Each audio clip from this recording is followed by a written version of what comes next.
उसने कुछ चीजें तो तय की, खास तौर पर कि उत्तर प्रदेश उपद्रवियों के लिए नहीं, उत्सवों के प्रदेश के रूप में माना जाएगा। उत्तर प्रदेश माफियाज के लिए नहीं, महोत्सव के लिए माना जाएगा। उत्तर प्रदेश गुंडा राज, माफिया राज और जंगल राज जैसे शब्द अब अतीत के शब्द बन जाएंगे। मित्रों, मैं आप सभी का आज की इस संवाद कार्यक्रम में हृदय से स्वागत करता हूं। हमारी सरकार को आज अपने दूसरे कार्यकाल का 1 वर्ष पूरा होने के उपलक्ष्य में मैं सबसे पहले आदरणीय प्रधानमंत्री जी के प्रति, जिनकी प्रेरणा और मार्गदर्शन हम सबका संबल है,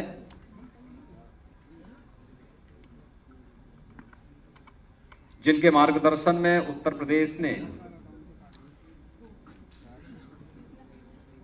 देश और दुनिया में अपनी एक अलग और नई पहचान बनाई है। मैं इसके लिए आदरणीय प्रधानमंत्री जी के मार्गदर्शन के लिए हृदय से आभार व्यक्त करता हूं। मैं आभार व्यक्त करता हूं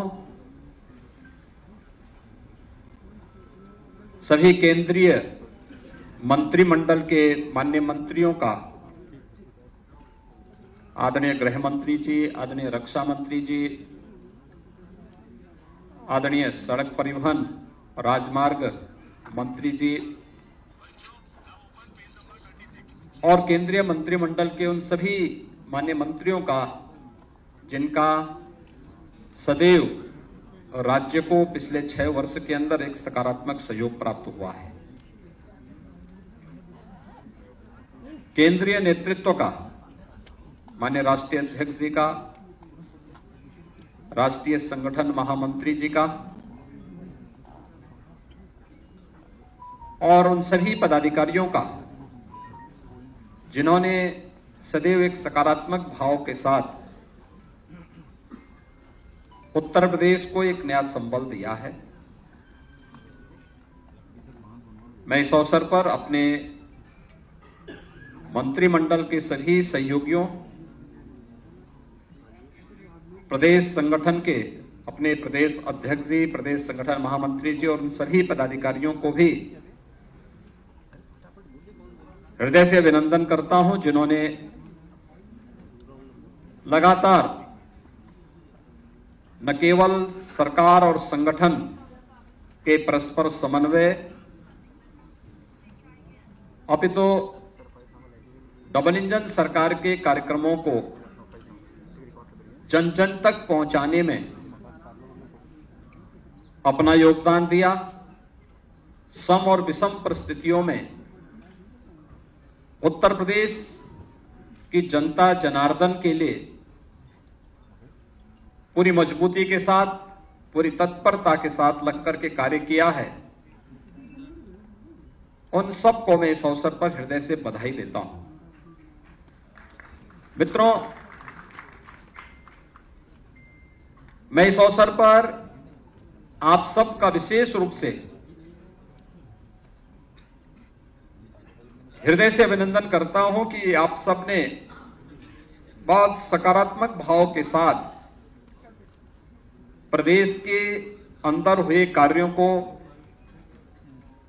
देश और दुनिया के सामने पहुंचाने का कार्य किया है।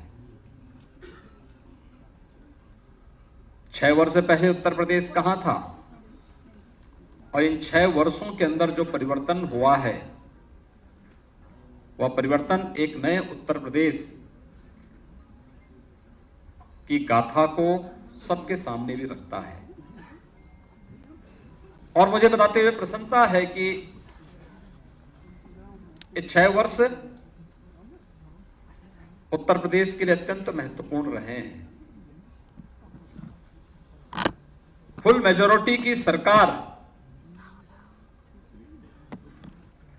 और सरकार की स्थिरता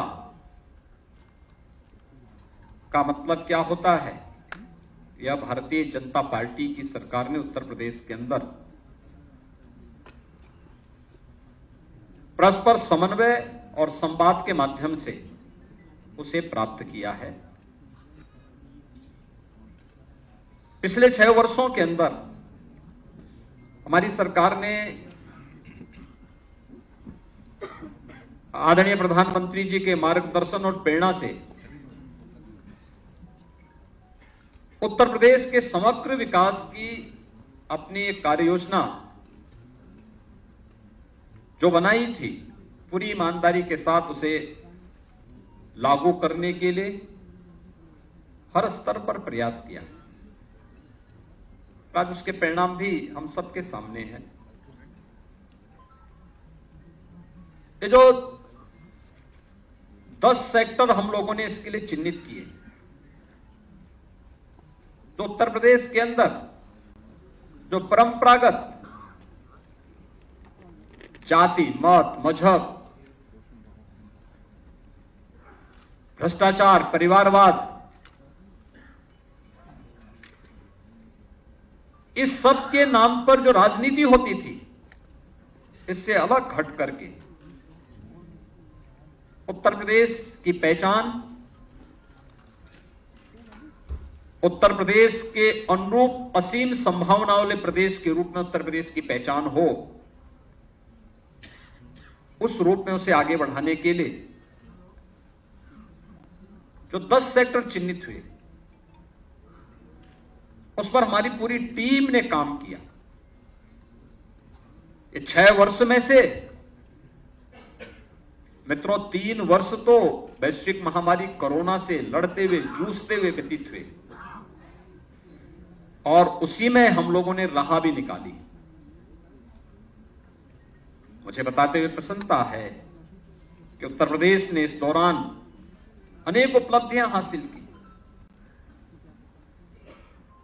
जो उत्तर प्रदेश जिसके बारे में कहा जाता था कि उत्तर प्रदेश में विकास नहीं हो सकता, विकास की कोई सोच नहीं है, आज वह आदरणीय प्रधानमंत्री जी की सभी फ्लैगशिप स्कीम में देश के अंदर नंबर 1 की दौड़ में है, नंबर 1 की यात्रा को आगे बढ़ा रहा है। ये वही उत्तर प्रदेश है जिसके बारे में लोगों की धारणा थी कि नहीं, वहां तो परिवारवाद है, वहां भ्रष्टाचार है, वहां हर दूसरे तीसरे दिन एक दंगा होता है। 6 वर्ष के अंदर उत्तर प्रदेश दंगा मुक्त हुआ। 6 वर्ष में उत्तर प्रदेश ने अपने इंफ्रास्ट्रक्चर को बेहतर किया है। देश के सबसे अच्छे इंफ्रास्ट्रक्चर वाले राज्यों में उत्तर प्रदेश की गिनती हो रही है। अपने युवाओं के बारे में एक बेहतरीन सोच को आगे बढ़ाने वाले राज्य के रूप में हो रही है, जहां सरकारी नौकरियों में पूरी ईमानदारी और पारदर्शिता तो रहेगी ही, लेकिन निजी क्षेत्र में भी नौकरी और रोजगार की ढेर सारी संभावनाओं को आगे बढ़ाने के लिए, ढेर सारी संभावनाओं को आगे बढ़ाने के लिए जो प्रयास हुए हैं डबल इंजन सरकार के द्वारा, उसके परिणाम भी हम सबके सामने हैं। आज आप देख सकते हैं उत्तर प्रदेश के अंदर 1 करोड़ से अधिक निराश्रित महिला, वृद्धावस्था पाने वाली, पेंशन पाने वाली महिलाओं,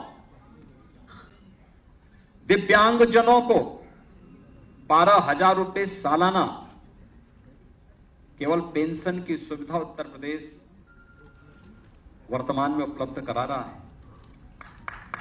ये वही उत्तर प्रदेश है जहां पर तमाम अभिभावक इस बात के लिए चिंतित रहते थे कि बिटिया विवाह योग्य होगी क्या होगा, बेटी को कैसे पढ़ाएंगे। आज 14 लाख से अधिक बेटियों को मुख्यमंत्री कन्या सुमंगला योजना से आच्छादित किया गया है और प्रदेश के अंदर बिटिया की पढ़ाई पूरी होगी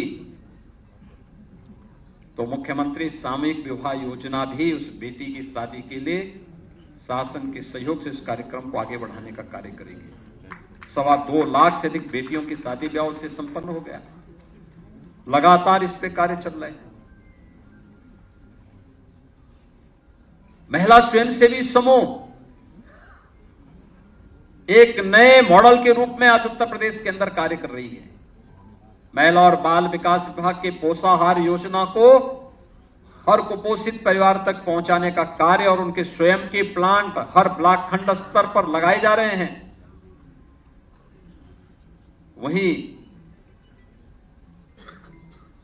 महिला सशक्तिकरण, स्वावलंबन और सम्मान के एक आदर्श के रूप में भी उत्तर प्रदेश आगे बढ़ा है। युवाओं को आसानी से नौकरी भी मिल सके, वे आर्थिक स्वावलंबन की ओर अग्रसर भी हो सके,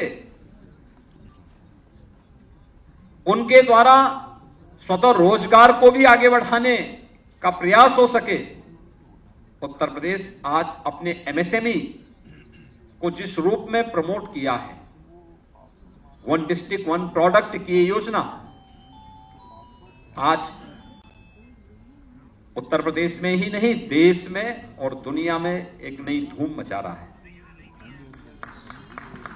विश्वकर्मा श्रम सम्मान उत्तर प्रदेश के हस्तशिल्पियों, कारीगरों को एक नई पहचान दिला रहा है। 2 करोड़ युवाओं को तकनीकी दिशा से हम सक्षम बना सके। टैबलेट और स्मार्टफोन देने वाला ये देश का पहला राज्य है जो अब तक 2 करोड़ युवाओं को ये सुविधा देने की कार्रवाई को आगे बढ़ाता है और 20 लाख से अधिक युवाओं को अब तक हम इस सुविधा का से लाभान्वित भी कर चुके हैं। आज मैं कह सकता हूं उत्तर प्रदेश के अंदर कोई जनपद ऐसा नहीं होगा जहां के युवाओं को सरकारी नौकरी न मिली हो और इसीलिए आदरणीय प्रधानमंत्री जी की प्रेरणा से मिशन रोजगार के अंतर्गत जब पूरी सिलेक्शन की पूरी प्रक्रिया संपन्न होती है तो हम स्वयं भी एक बार अवलोकन जरूर करते हैं कि भाई इसमें बताओ क्या उत्तर प्रदेश के हर जनपद के युवा हैं या नहीं है। आज वह भी तस्वीर हम सबके सामने देखने को मिलती है। हर जनपद के युवाओं को उसमें स्थान मिलता है, बिना भेदभाव के मिलता है और सम्मानजनक ढंग से हर तबके का युवा उत्तर प्रदेश के अंदर आकर के न केवल सरकारी नौकरी बल्कि आज निवेश के बेहतरीन गंतव्य के रूप में भी जिस स्थान को उसने आगे बढ़ाया है, करोड़ों युवाओं को नौकरी और रोजगार की संभावनाओं को आगे बढ़ाने में हमें मदद मिली। कोविड कालखंड में हर व्यक्ति इस बात को जानता है कि कैसे उत्तर प्रदेश की 1 डिस्ट्रिक्ट 1 प्रोडक्ट की प्रोग्राम ने, परियोजना ने आने वाले हर कामगार और श्रमिक के हाथों को कार्य दिया था, उन्हें बेरोजगार नहीं होने दिया था।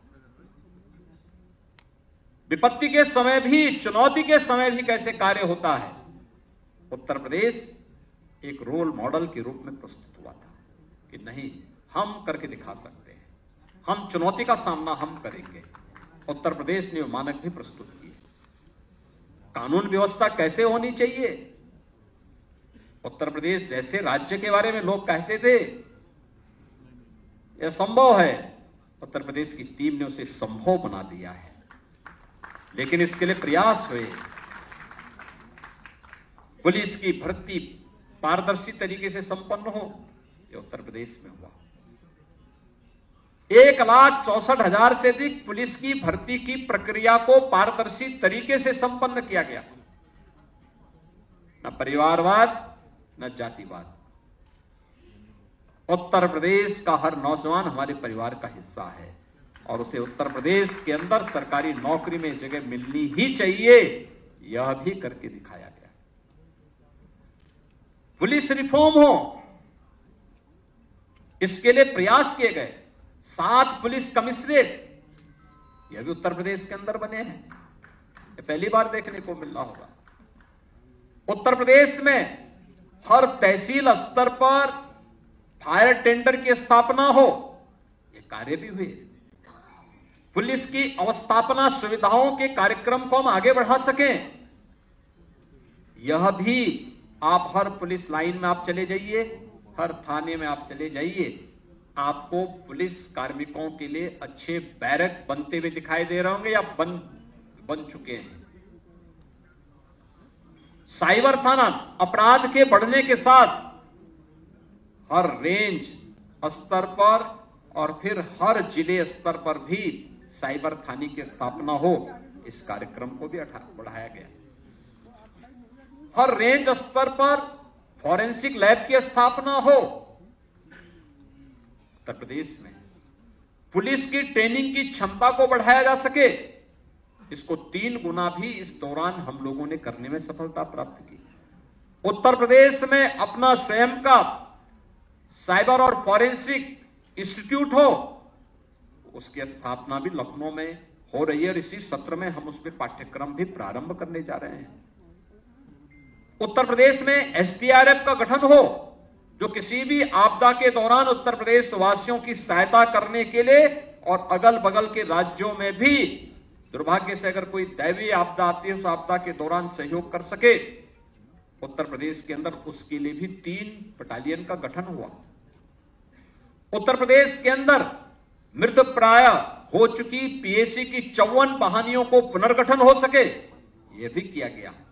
और उत्तर प्रदेश पुलिस बल में महिला कार्मिकों की संख्या बढ़े। आज आप देख सकते हैं पहले की तुलना में 1947 से 2017 के बीच में जितनी जितनी भी वहां महिला कार्मिक थी, 10,000 से बढ़ा करके आज उनकी संख्या बढ़ करके महिला कार्मिकों की संख्या बढ़ करके आज वह लगभग 40,000 तक पहुंच रही है। 4 गुना ये संख्या बढ़ जाए, ये अपने आप में महिला सशक्तिकरण के उदाहरण भी प्रस्तुत करती है। उनकी ये सभी प्रकार की संभावनाओं को आगे बढ़ाता है। और यहां से जब कार्य प्रारंभ होता है, यहां पे सरकार में ही स्थिरता और अस्थायित्व नहीं है, प्रशासन में भी अस्थायित्व है। पहली बार आपने वर्षों के बाद, दशकों के बाद देखा होगा, कोई जिलाधिकारी, कोई पुलिस अधीक्षक अपना पूरा टेन्योर पूरा कर रहा है जनपदों में, अन्यथा ताश के पत्तों की तरह फेंटे जाते थे सब। प्रशासन में स्थिरता नहीं होगी, शासन में स्थिरता नहीं होगी, हम कुछ भी परफॉर्म नहीं कर सकते। लेकिन डबल इंजन सरकार की ताकत है। आज शासन में अस्थायित्व है तो प्रशासन को भी उस अस्थायित्व का लाभ मिल रहा है और उसका अंततः लाभ उत्तर प्रदेश की 25 करोड़ जनता को प्राप्त हो रहा है। उसका लाभ उत्तर प्रदेश की जनता को हो रहा है। हर एक सेक्टर में, हर एक क्षेत्र में ये सब रिफॉर्म के लाभ प्राप्त हो रहे हैं, इस परफॉर्म के लाभ प्राप्त हो रहे हैं। अकेले अन्नदाता किसानों के जीवन में परिवर्तन लाने के लिए डीबीटी के माध्यम से 3.5 लाख करोड़ रुपए से अधिक की धनराशि डीबीटी के माध्यम से अन्नदाता किसानों के खाते में गया है। और अगर कर्ज माफी की बात को मैं भी इसके साथ जोड़ दूं तो यह संख्या बढ़ करके 4 लाख करोड़ रुपए से ऊपर तक पहुंचती है। मित्रों, ये चीजें दिखाती हैं सरकार की प्राथमिकता जाति, मत, मजहब, क्षेत्र, भाषा नहीं। गांव है, गरीब है, किसान है, नौजवान है, महिलाएं हैं, समाज का प्रत्येक तबका है। और सरकार ने अपने कार्यक्रमों के माध्यम से केंद्र और राज्य सरकार की योजनाओं को पूरी ईमानदारी के साथ उन तक पहुंचाने का काम हुआ। आज उत्तर प्रदेश में बेहतरीन इंफ्रास्ट्रक्चर है। इंफ्रास्ट्रक्चर के कार्यों को आप देख सकते हैं उत्तर प्रदेश के अंदर। पूर्वी उत्तर प्रदेश जो विकास की दौड़ में पिछड़ गया था, पूर्वांचल एक्सप्रेस वे के साथ जुड़ चुका है। बुंदेलखंड जो आर्थिक रूप से विपन्न माना जाता था, आज बुंदेलखंड एक्सप्रेस वे के साथ जुड़ चुका है। पश्चिमी उत्तर प्रदेश को मध्य उत्तर प्रदेश और पूर्वी उत्तर प्रदेश से जोड़ने के लिए आज गंगा एक्सप्रेस वे पर कार्य युद्ध स्तर पर चल रहा है और मुझे लगता है कि अब तक हम लोग 12% से अधिक काम उस पर संपन्न कर चुके हैं। तेजी के साथ कार्य चल रहा है और हमारा प्रयास है कि प्रयागराज कुंभ 2025 के पहले पहले गंगा एक्सप्रेस वे का निर्माण पूरा हो और पश्चिमी उत्तर प्रदेश से आने वाले सभी श्रद्धालुओं को प्रयागराज कुंभ में आने का अवसर प्राप्त हो तो गंगा एक्सप्रेस वे उनके स्वागत के लिए तैयार हो जाए।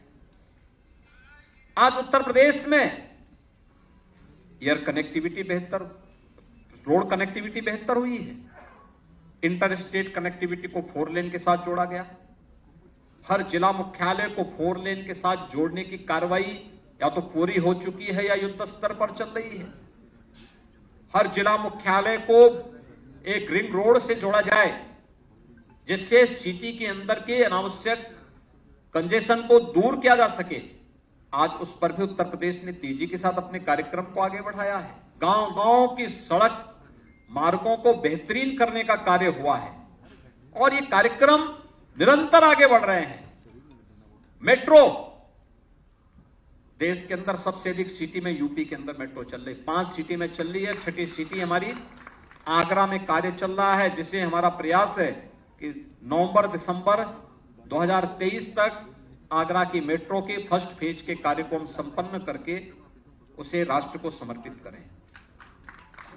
रैपिड रेल देश के अंदर पहला स्टेट है जहां पर राष्ट्रीय राजधानी से रैपिड रेल को जोड़ने की कार्रवाई हो रही है और वह लगभग पूरी हो चुकी है। अगले महीने तक आदरणीय प्रधानमंत्री जी के करकमलों से उसे राष्ट्र को समर्पित करने का कार्य भी होगा। रैपिड रेल आधुनिक पब्लिक ट्रांसपोर्ट की बेहतरीन सुविधा, यही उत्तर प्रदेश। एयर कनेक्टिविटी, जब 17 में हम लोग आए थे तो 2 एयरपोर्ट हमारी पूरी तरह क्रियाशील थे तो 2 आंशिक थे। लखनऊ और वाराणसी ये क्रियाशील एयरपोर्ट थे लेकिन गोरखपुर और आगरा आंशिक थे। आज हमारे पास 9 एयरपोर्ट पूरी तरह क्रियाशील हैं। 12 एयरपोर्ट पे हम वर्तमान में कार्य कर रहे हैं। इनमें से 5 को एयरपोर्ट अथॉरिटी ने एयर कनेक्टिविटी के साथ जोड़ने के साथ हमारे साथ एमओयू किया और अपनी सहमति भी दे दी है। अगले 1-2 महीने के अंदर हम वहां पे एयर कनेक्टिविटी के साथ उसे जोड़ देंगे। अगले 2 वर्ष के अंदर उत्तर प्रदेश 5 इंटरनेशनल एयरपोर्ट का पहला राज्य होगा देश के अंदर, जिनमें 3 वर्तमान में क्रियाशील है, 2 पे कार्य चल रहा है। अयोध्या और जेवर में इंटरनेशनल एयरपोर्ट पर वर्तमान में कार्य चल रहा है जो हम 23 के अंत तक दोनों एयरपोर्ट को क्रियाशील कर देंगे। देश का पहला वाटरवे नंबर 1 ये यूपी के अंदर हल्दिया से वाराणसी के बीच में जुड़ चुका है। आदरणीय प्रधानमंत्री जी ने 13 जनवरी को दुनिया के सबसे लंबे रिवर क्रूज का उद्घाटन वाराणसी से डिब्रूगढ़ के लिए किया था।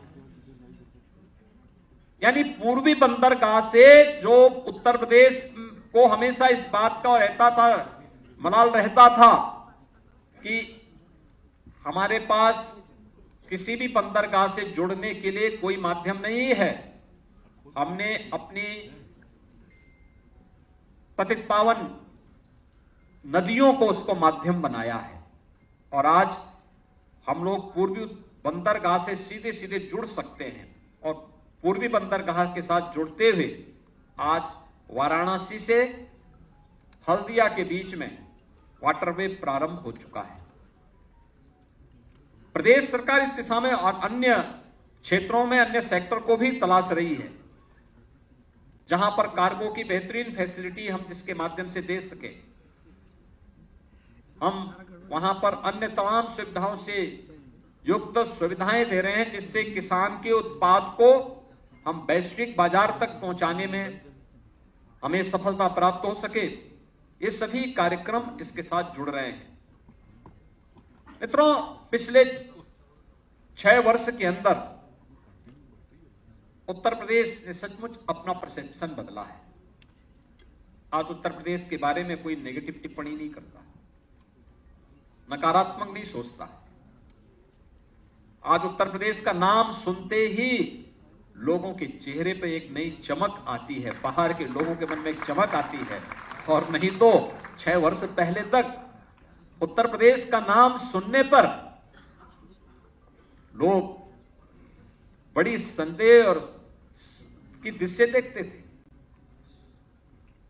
ये जो परसेप्शन चेंज हुआ है, मैं मानता हूं ये हमारी सरकार की, डबल इंजन सरकार की सबसे बड़ी उपलब्धियों में से एक है।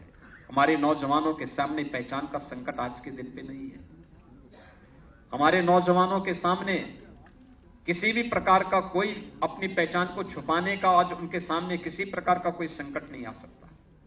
आज वे जहां भी जाएंगे लोग बड़े सम्मान के साथ उन्हें उनकी योग्यता और उनकी क्षमता के अनुरूप उत्तर प्रदेश अपने अपने राज्यों में, अपने अपने देशों में कार्य देने को तैयार है।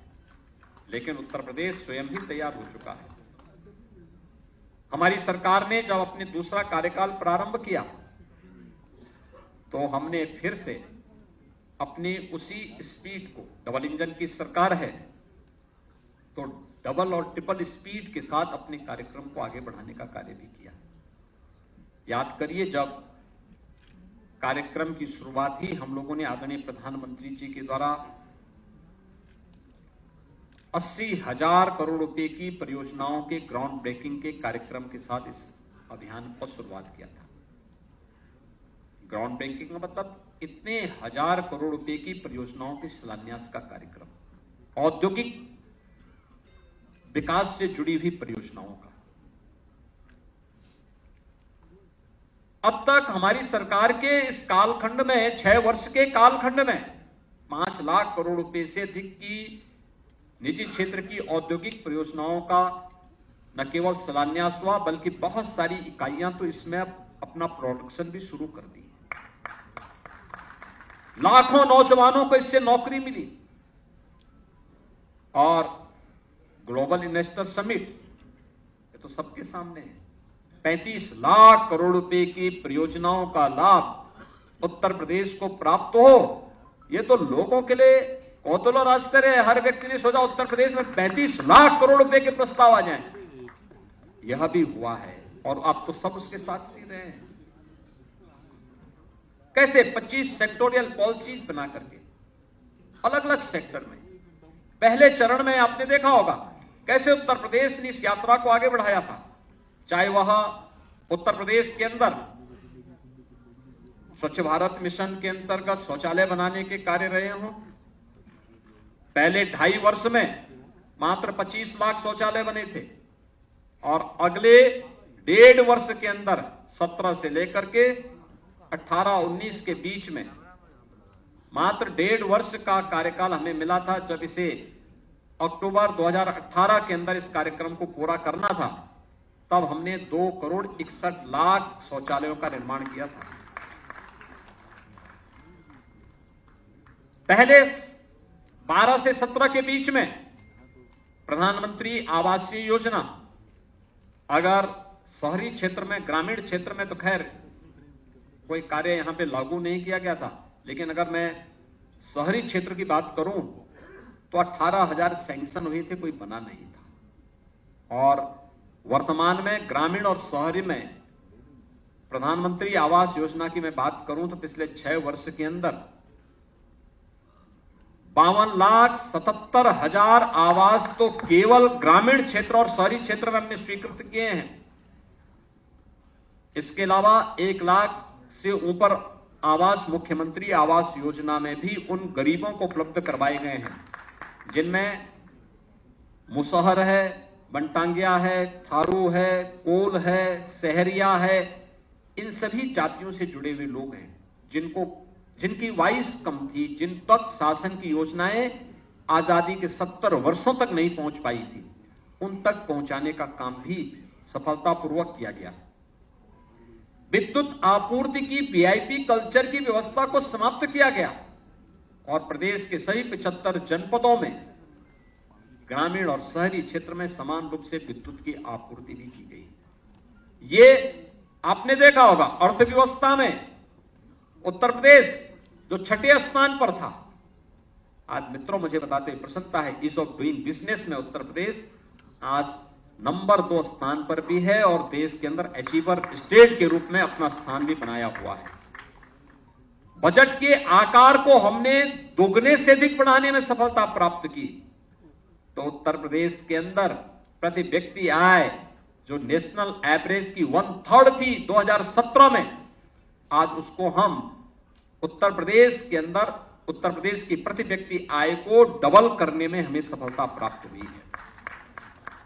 प्रदेश के अंदर हमने जो पहले निराश्रित महिला पेंशन 17 लाख महिलाओं को प्राप्त होता था और वह भी केवल 500 रुपया, आज मित्रों उसे बढ़ा करके 31 लाख निराश्रित महिलाओं को आज इस सुविधा का लाभ प्राप्त हो रहा है और पेंशन की राशि को भी डबल किया गया है। वृद्धावस्था पेंशन जो पहले 37 लाख इसके लाभार्थी थे और उन्हें 500 रुपये मासिक की सुविधा प्राप्त होती थी, आज 56 लाख महिलाओं को इस सुविधा का लाभ दिया जा रहा है और डबल हमने पेंशन की सुविधा भी डबल की है। बेरोजगारी की दर उत्तर प्रदेश के अंदर 2016 में जो 18% थी, आज वो घट करके लगभग 3 और 4 के बीच में है। ये चीजें दिखाती हैं उत्तर प्रदेश के अंदर रोजगार की संभावनाएं बढ़ी हैं और हर एक सेक्टर में उत्तर प्रदेश आगे बढ़ा है। उत्तर प्रदेश के अंदर अगर आप देखेंगे 7 से लेके 17 के बीच 10 वर्षों में जितना गन्ना मूल्य का भुगतान हुआ, हम लोगों ने 6 वर्ष में उससे डबल गन्ना मूल्य का भुगतान किया है। और मुझे बताते हुए प्रसन्नता है कि हमारी सरकार अब तक 2,02,000 करोड़ रुपए से अधिक का गन्ना मूल्य का भुगतान कर चुकी है। अगर धान और गेहूं के क्रय में ही देखें, 17 के पहले कोई प्रोक्योरमेंट की पॉलिसी नहीं थी, दलाल और एजेंट के माध्यम से ये सब खरीदे जाते थे। हमारी सरकार ने मीडिएटर की व्यवस्था समाप्त की। अगर धान क्रय का आप देखेंगे तो इससे पहले 12 से 17 के बीच में मात्र 123 लाख मीट्रिक टन धान का क्रय बिचौलियों के माध्यम से हुआ था, जिसमें से मात्र 17,190 करोड़ रुपए किसान के पास गए, किसान को दिए गए थे, यानी बिचौलियों को उपलब्ध कराए गए थे, उनके माध्यम से किसान के पास गए होंगे, यानी सही दाम किसान को नहीं मिले। लेकिन 17 से लेकर अब तक अगर आप देखेंगे तो 344 यानी 345 लाख मीट्रिक टन धान का क्रय हुआ और जिसमें लगभग 64,000 करोड़ रुपए का भुगतान सीधे सीधे अन्नदाता किसानों के खाते में गया। डीबीटी के माध्यम से इस धनराशि को उपलब्ध करवाने का कार्य हुआ। ऐसे ही गेहूं के मामले में आप देखेंगे कि 12 से 17 के बीच कुल 94 लाख मीट्रिक टन गेहूं का क्रय हुआ, वह भी बिचौलियों के माध्यम से, और 12,800 करोड़ रुपए का भुगतान 12 से 17 के बीच में बिचौलियों को हुआ, फिर बिचौलियों ने किसान तक पहुंचाया होगा। लेकिन 17 से लेकर के 23 के बीच में हम लोगों ने अब तक 219 लाख मीट्रिक टन गेहूं का खरीद किया, 40,159 करोड़ रुपए का भुगतान डीबीटी के माध्यम से अन्नदाता किसान के खाते में किया है। किसान यानी किसी भी सेक्टर में आज उत्तर प्रदेश इथेनॉल उत्पादन का देश का नंबर 1 राज्य है। देश के अंदर 118 करोड़ लीटर इथेनॉल का उत्पादन उत्तर प्रदेश आज कर रहा है और 1 डिस्ट्रिक्ट 1 मेडिकल कॉलेज की तरफ हम बढ़ चुके हैं। आज मुझे बताते हुए प्रसन्नता है, उत्तर प्रदेश के सभी 75 जनपदों में मेडिकल कॉलेज का निर्माण या तो हो चुका है या निर्माणाधीन है, या फिर 3-4 जिले जो बचे हैं इन जनपदों में भी वो प्रक्रिया को हम लगभग फाइनल रूप दे चुके हैं। बहुत शीघ्र उत्तर प्रदेश के सभी 75 जनपदों में एक मेडिकल कॉलेज जरूर होगा। हर कमिश्नरी स्तर पर एक विश्वविद्यालय, और मेरी सरकार को ये सौभाग्य प्राप्त हुआ है कि उत्तर प्रदेश के युवाओं के सपने को एक नई उड़ान देने के लिए उत्तर प्रदेश सरकार ने अनेक विश्वविद्यालय बनाए। सदैव अटल जी के नाम पे अटल बिहारी वाजपेयी मेडिकल यूनिवर्सिटी, मां शाकंभरी के नाम पर एक स्टेट यूनिवर्सिटी सहारनपुर में, एक यूनिवर्सिटी राजा महेंद्र प्रताप सिंह जी जो देश की आजादी के एक महानायक थे, उनके नाम पर एक राज्य विश्वविद्यालय का निर्माण अलीगढ़ में हो रहा है। एक राज्य विश्वविद्यालय का निर्माण आजमगढ़ में महाराज सुहेलदेव के नाम पर चल रहा है। ये तीनों विश्वविद्यालय, चारों विश्वविद्यालय को हम लोग क्रियाशील कर चुके हैं। इनके अपने भवन के निर्माण कार्य युद्ध स्तर पर चल रहे हैं। महायोगी गुरु गोरक्षनाथ के नाम पे आयुष विश्वविद्यालय गोरखपुर में निर्माण कार्य युद्ध स्तर पर चल रहा है। डॉक्टर राजेंद्र प्रसाद जी के नाम पर नेशनल लॉ यूनिवर्सिटी प्रयागराज में सैंक्शन की गई है, जहां एक विश्वविद्यालय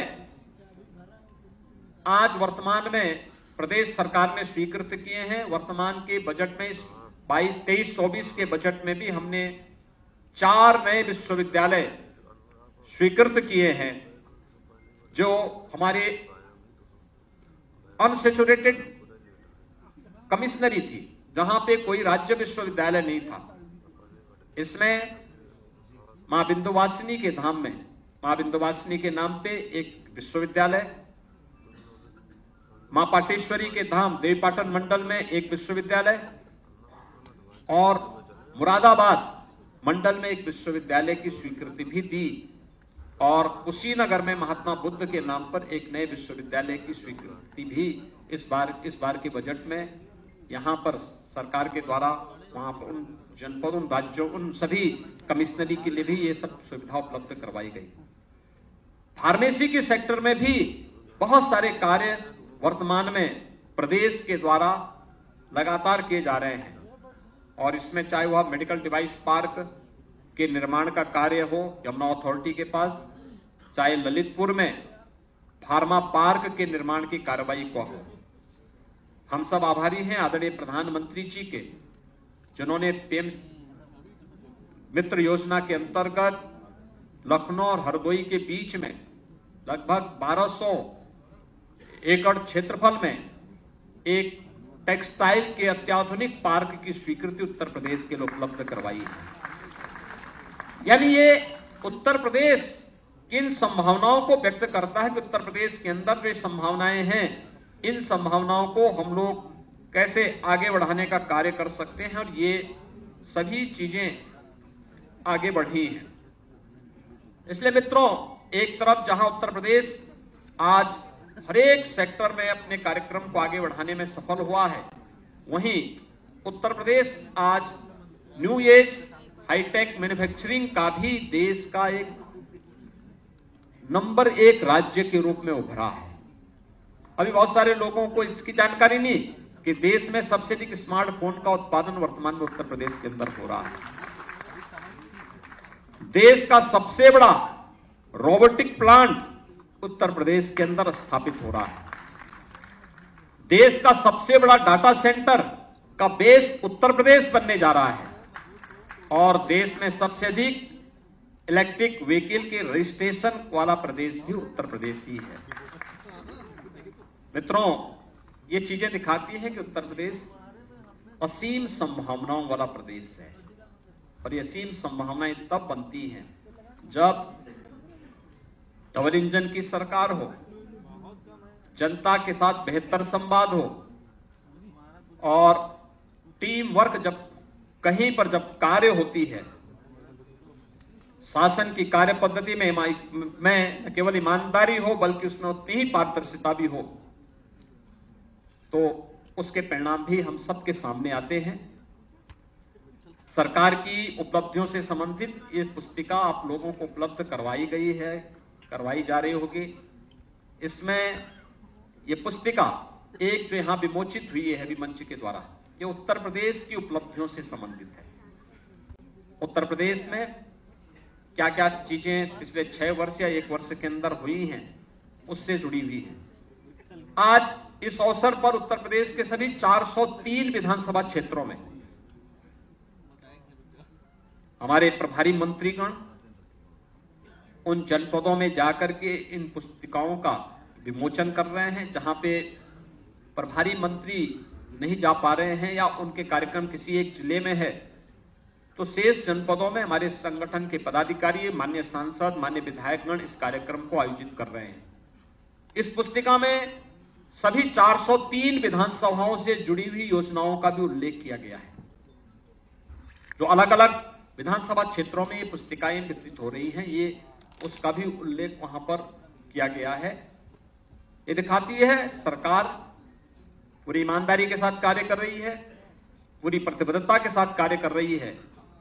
जनता को जनार्दन मान करके उनकी हर प्रकार की सेवा के लिए पूरे समर्पित भाव के साथ सरकार ने ईमानदारी के साथ इन कार्यक्रमों को आगे बढ़ाया है। और आज इन सभी बातों को मैं बहुत सारे डाटा आपको उपलब्ध नहीं करा रहा हूं, क्योंकि पुस्तकों में उसका उल्लेख ऑलरेडी किया गया है, आप उसको वहां से भी देख लेंगे। ये सभी चीजें थी। मैं इस अवसर पर खासतौर पर आप सबको हृदय से आपका मैं अभिनंदन करूंगा कि पिछले 6 वर्ष के अंदर सरकार के कार्यक्रमों को बेहतरीन तरीके से न केवल आम जनमानस तक बल्कि देश और दुनिया तक पहुंचाने के लिए हमारे मीडिया के मित्रों ने बहुत सकारात्मक योगदान दिया है और उसके परिणाम भी आज देखने को मिले। उत्तर प्रदेश के परसेप्शन को बदला है इस चीज ने। दूसरा, टीम वर्क कैसे परिणाम देता है।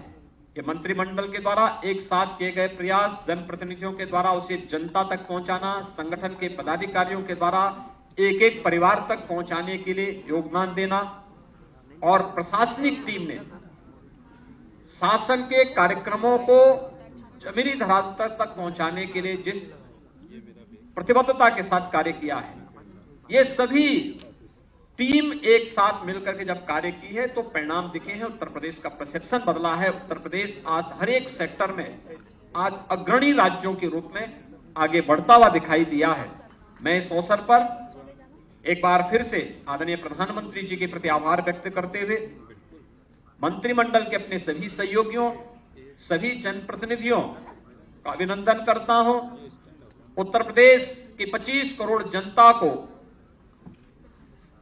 उत्तर प्रदेश के अंदर भारतीय जनता पार्टी को जनादेश देने के लिए मैं उनका हृदय से आभार व्यक्त करते हुए उन्हें 6 वर्ष के इस कार्यकाल की हृदय से बधाई भी देता हूं और इस बात के लिए उन्हें आश्वस्त करता हूं कि सरकार उत्तर प्रदेश की पहचान को, जिस भी सेक्टर की पहचान हो, वह टूरिज्म का हो, उत्तर प्रदेश की विरासत का हो, उत्तर प्रदेश की सांस्कृतिक पहचान का हो या उत्तर प्रदेश के इंफ्रास्ट्रक्चर का हो, इन सभी सेक्टर्स में उत्तर प्रदेश एक नई आभा के साथ आगे बढ़ने का कार्य करेगा। मैं आज के इस अवसर पर इस बात को अवश्य कहूंगा कि ये जो पहचान हम लोगों ने पिछले कुछ समय से की है और उस पर आप बहुत अच्छे ढंग से देख सकते हैं कि उत्तर प्रदेश के अंदर हमारी जीरो टॉलरेंस की जो नीति रही है उसने कुछ चीजें तो तय की, खास तौर पर कि उत्तर प्रदेश उपद्रवियों के लिए नहीं, उत्सवों के प्रदेश के रूप में माना जाएगा। उत्तर प्रदेश माफियाज के लिए नहीं, महोत्सव के लिए माना जाएगा। उत्तर प्रदेश गुंडा राज, माफिया राज और जंगल राज जैसे शब्द अब अतीत के शब्द बन जाएंगे। उत्तर प्रदेश विकास की नई बुलंदियों को छुएगा और उस यात्रा के लिए मैं अपनी पूरी टीम का एक बार फिर आह्वान करूंगा और उत्तर प्रदेश की जनता जनार्दन से भी मैं अपील करूंगा कि उनका जो आशीर्वाद सरकार को प्राप्त हुआ है, डबल इंजन सरकार को प्राप्त हुआ है, इस सरकार पूरी ईमानदारी के साथ उनकी अपेक्षा पर खड़ा उतर करके न केवल केंद्र और राज्य शासन की योजनाओं का लाभ उन्हें भरपूर देगा, बल्कि जहां भी आवश्यकता पड़ेगी उनके हितों के संरक्षण के लिए सरकार बड़े से बड़े कदम उठाने में कोई संकोच नहीं करेगी। मैं एक बार फिर से पूरी टीम का हृदय से अभिनंदन करता हूं।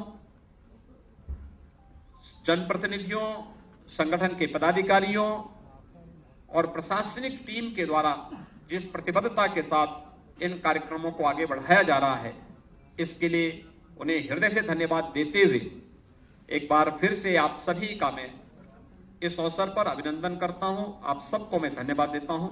जय हिंद।